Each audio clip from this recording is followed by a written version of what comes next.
രാജ്കോട്ട് ലോക്സഭാ സീറ്റിൽ നിന്നുള്ള ബി.ജെ.പി. സ്ഥാനാർത്ഥിയും കേന്ദ്രമന്ത്രിയുമായിരുന്ന പർഷോത്തം രൂപാല ബി.ജെ.പിക്ക് തന്നെ കരടായി മാറുകയാണ്. ഗുജറാത്തിലേക്കുള്ള ആദ്യ പട്ടികയിൽ രൂപാലയുടെ പേര് പാർട്ടി പ്രഖ്യാപിച്ചിരുന്നു. 22 വർഷത്തിന് ശേഷമാണ് അദ്ദേഹം തെരഞ്ഞെടുപ്പിൽ മത്സരിക്കാൻ എത്തുന്നത്. ക്ഷത്രിയ സമുദായത്തെക്കുറിച്ചുള്ള അദ്ദേഹത്തിന്റെ പ്രസ്താവനയുടെ പേരിൽ ഇപ്പോൾ അദ്ദേഹം എല്ലാ ഭാഗത്തു നിന്നും ആക്രമിക്കപ്പെടുകയാണ്. രൂപാലയുടെ പ്രസ്താവനയെ തുടർന്ന് രാജ്കോട്ട് സീറ്റ് ഗുജറാത്ത് മുഴുവൻ ചർച്ചയാവുകയാണ്.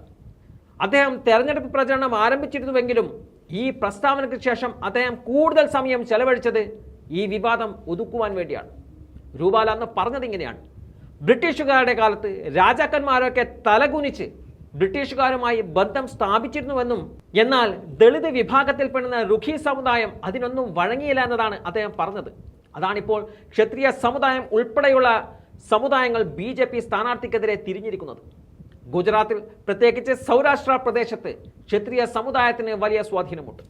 ഇന്ത്യക്ക് സ്വാതന്ത്ര്യം ലഭിക്കുമ്പോൾ 100-ലധികം രാജകുടുംബങ്ങൾ ഇവിടെ ഉണ്ടായിരുന്നു.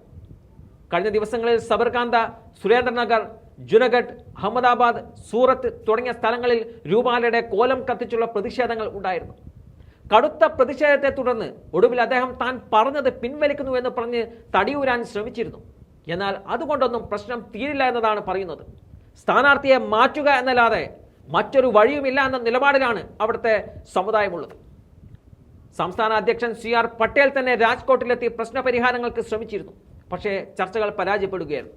നിലവിൽ ഈ പ്രശ്നം ബി.ജെ.പിയെ ബാധിക്കുക ഗുജറാത്തിൽ മാത്രമല്ല. ഗുജറാത്തിനു പുറമെ രാജസ്ഥാനിലും ഉത്തർപ്രദേശിലും ഉത്തരാഖണ്ഡിലും ഹിമാചൽ പ്രദേശിലും ഡൽഹിയിലും മധ്യപ്രദേശിലും ഹരിയാനയിലും ഈ വിഷയം സാരമായി ബാധിക്കും എന്നത് ഉറപ്പാണ്. കാരണം ഈ സംസ്ഥാനങ്ങളിലൊക്കെ ക്ഷത്രിയ സമുദായക്കാർ നിർണായക പങ്ക് വഹിക്കുന്നുണ്ട്. ഇപ്പോഴത്തെ സാഹചര്യത്തിൽ ചെകുത്താനും കടലിനും ഇടയിൽ നിൽക്കുന്ന അവസ്ഥ എന്ന് പറയും പോലെയാണ് ബി.ജെ.പി. ഉള്ളത്. ക്ഷത്രിയ സമുദായത്തെ സമാധാനിപ്പിക്കാൻ സ്ഥാനാർത്ഥിയെ മാറ്റാൻ നീക്കം നടത്തിയാൽ അത് പട്ടേൽ പട്ടീദാർ സമുദായങ്ങൾക്കിടയിൽ വലിയ പ്രശ്നങ്ങൾ സൃഷ്ടിക്കും. ഗുജറാത്തിൽ ഏതാണ്ട് 20% ജനസംഖ്യയുള്ള സമുദായമാണ് പട്ടേൽ പട്ടീദാർ സമുദായം. അതുകൊണ്ട് തന്നെ സ്ഥാനാർത്ഥിയെ നീക്കിയാൽ അത് ഗുജറാത്തിൽ മൊത്തത്തിൽ ബാധിക്കും. എന്തായാലും നിർണായക സമയത്ത് വലിയ പണി തന്നെയാണ് പർഷോത്തം രൂപാല ബി.ജെ.പിക്ക് നൽകിയിരിക്കുന്നത്. ഏതാണ്ട് 5 പതിറ്റാണ്ട് കാലം ബി.ജെ.പിയുടെ നേതാവായി പ്രവർത്തിച്ചയാളാണ് അദ്ദേഹം. ബി.ജെ.പിയുടെ ദേശീയ വൈസ് പ്രസിഡന്റായും കിസാൻ മോർച്ചയുടെ ദേശീയ കൺവീനറായും അദ്ദേഹം പ്രവർത്തിച്ചിട്ടുണ്ട്. അമ്രേലി നിയമസഭാ മണ്ഡലത്തിൽ നിന്നും 3 തവണ MLA ആയും 3 തവണ രാജ്യസഭാ MP ആയും പ്രവർത്തിച്ചിട്ടുമുണ്ട്. 2014 കേന്ദ്രത്തിൽ മോദി സർക്കാർ അധികാരത്തിൽ വന്നപ്പോൾ കൃഷി, കർഷകക്ഷേമം, പഞ്ചായത്ത് രാജ് തുടങ്ങിയ സുപ്രധാന വകുപ്പുകൾ അദ്ദേഹത്തിന് നൽകിയിരുന്നു. ഇപ്പോഴത്തെ പ്രശ്നം എങ്ങനെ മറികടക്കാൻ സാധിക്കുമെന്നതാണ് ബി.ജെ.പി. ഇപ്പോൾ ചിന്തിക്കുന്നത്.